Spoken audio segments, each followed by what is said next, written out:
একদিন সকালে পিকাচু ঘুম থেকে উঠে দেখে তার প্রিয় বন্ধু আশ ক্যাম্প আজ সকালে কোথাও নেই। আজ সাধারণত খুব ভোরে পিকাচুকে ডেকে তুলত আর একসাথে তারা নতুন পোকেমন খুঁজতে যেত, কিন্তু আজ ঘরে এক অদ্ভুত নীরবতা। পিকাচু চারপাশে খুঁজতে থাকে, বনের দিকে ছুটে যায়। পথে সে মিট করে তার বন্ধু বুলবাসরকে।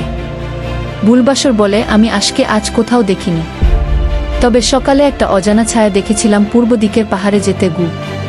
পিকাচুর মনে ভয় ঢুকে যায়, কিন্তু সে থামে না। বন্ধুর জন্য সব ভয়কে জয় করে সে পাহাড়ের দিকে ছুটে যায়। পথে সে লড়াই করে এক দুষ্ট মিউট ও এক রকেট দলের সদস্যের সঙ্গে।